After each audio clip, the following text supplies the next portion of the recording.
आम आदमी पार्टी का जो चेहरा है इस वक्त उस लड़ाकू और इंटरवेंशनिस्टिक से बहुत कम हो चुका है। अरविंद केजरीवाल का एक्सेप्टेंस क्वेश्चनेबल नहीं है, क्योंकि उनके तरह जो एंथुजियाज्म है पब्लिक का वो बहुत ज्यादा ही है। बीजेपी का सबसे बड़ा प्रॉब्लम होगा अगर वो गलत आदमी को फेस बनाने का कोशिश करे। वो काफी चॉइसेस है गलत होने का, पर राइट पर्सन अगर ना मिले तो बिना फेस का फाइट करना ही उचित होगा। कई एमएलएज ऐसे हैं जिनको रिपीट करना भी उचित नहीं है, तो जगह बहुत है। मैं मानता हूं कि ये जो पार्टीज में अदल बदल और इधर उधर जाना अब ऑलमोस्ट पब्लिक एक तरह यूज्ड हो चुके हैं। नमस्कार, इंडिया टीवी में आप सभी का स्वागत है। मैं हूं आपके साथ रचना। बेहद खास मेहमान इस वक्त हमारे साथ मौजूद हैं दिलीप चेरियन जी।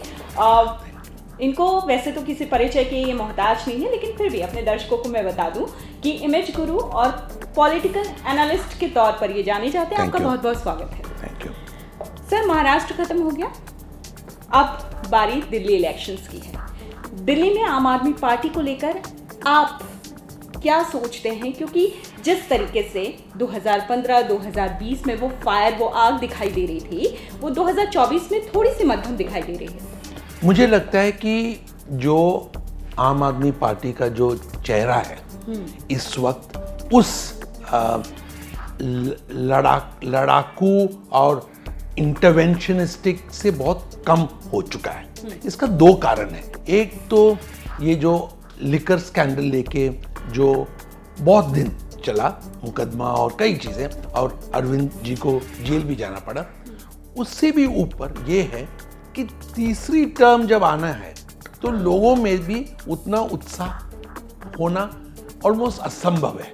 तो उनको बहुत काम करना पड़ेगा। आज से लेके जनवरी तक जब इलेक्शन होंगे, वो अगर पब्लिक को एंथुजियाज्म बढ़ा सकते हैं तो शायद हो सकता है, पर थर्ड टर्म ऑलवेज बहुत ही कठिन है।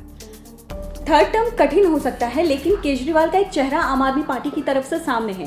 कांग्रेस और बीजेपी की तरफ से कोई ऐसा चेहरा दिल्ली के लिए नजर आता है आपको, जो केजरीवाल की तरह ही लोग बहुत जल्दी एक्सेप्ट कर लें कि ये सीएम का फेस हो सकता है?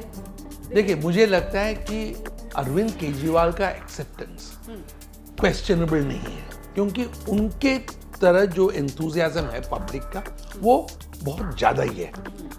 अगर आप देखें कंपैरिजन में शायद पार्टी अलग पार्टीज के नहीं है, पर बिना चेहरा का भी देखिए, अगर आप हरियाणा भी एनालाइज करें या महाराष्ट्र एनालाइज करें, इन दोनों में मेरे ख्याल में मोदी जी की चेहरा ही सबसे इंपॉर्टेंट। आम आदमी पार्टी जिस तरीके से दिल्ली में है, उससे प्रधानमंत्री नरेंद्र मोदी, इसमें तो कोई दो राय ही नहीं है। उनकी एक्सेप्टेंस जिस तरीके से लोग पसंद करते हैं, लेकिन आम आदमी पार्टी जिस तरीके से 10 साल से राज कर रही है दिल्ली में, उसे देखते हुए बीजेपी के लिए कोई टफ स्थिति इस बार पैदा नहीं हो सकती? बीजेपी का सबसे बड़ा प्रॉब्लम होगा अगर वो गलत आदमी को फेस बनाने का कोशिश करे। वो काफी चॉइसेस है गलत होने का, पर राइट पर्सन अगर ना मिले तो बिना फेस का फाइट करना ही उचित होगा। आम आदमी पार्टी में जिस तरीके से लोगों की आवाजाही हो रही है, लोग जा जितने रहे हैं उससे कहीं ज़्यादा लोग आ रहे हैं, और 11 टिकट्स जो बांटे गए हैं उसमें बहुत सारे ऐसे चेहरे हैं जो दूसरी पार्टी से आए हैं। ऐसी स्थिति में जो आम आदमी पार्टी के अंदर जो व्यवस्था है वो कहीं हिलती हुई दिखाई दे रही है।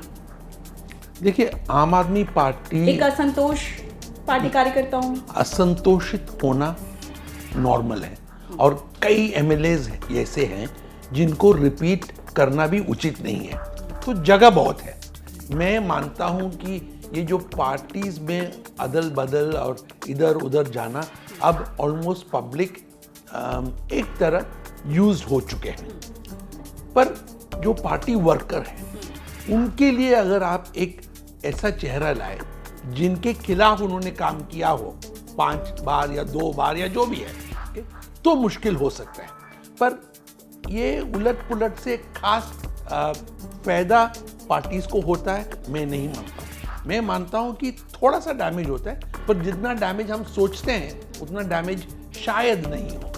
जिस तरीके से बीजेपी जो है लगातार पिछले कुछ चुनाव को या तो बीजेपी समर्थित और सरकार बनी है या बीजेपी की सरकार है तमाम राज्यों में, ऐसी स्थिति में मेरा एक आखिरी सवाल आपसे ये है कि दिल्ली में पिछले 10 साल से जो चल रहा है उसे देखते हुए बीजेपी की क्या स्ट्रैटेजी रह सकती है? आम आदमी पार्टी क्योंकि कानूनी शिकंजे में तो बुरी तरह से उसके नेता और विधायक फंसे हुए। देखिए, आम आदमी पार्टी का प्लेटफॉर्म वही प्लेटफॉर्म होगा कि हमने स्कूल्स अच्छा किए, हमने हॉस्पिटल्स का सुधार किए और हेल्थ केयर का सुधार किए। बीजेपी को कोई और मुद्दा ढूंढना पड़ेगा जिससे इनको अटैक कर सके या इनके मुकाबला करने में इफेक्टिव हो पब्लिक के साथ। आम पब्लिक के लिए शायद एक दो ही इश्यूज और रह गए हैं, शायद ट्रांसपोर्ट या पोल्यूशन या ऐसे कुछ चीज़ें। बाकी दिल्ली के शहर के लोग जो है ना बड़े स्पॉइल्ड होते हैं और उनको ये लगता है कि हमें सिर्फ सुविधा चाहिए और बढ़ के सुविधा चाहिए। हमसे बातचीत करने के लिए, यहाँ आने के लिए बहुत बहुत शुक्रिया आपका। Thank you.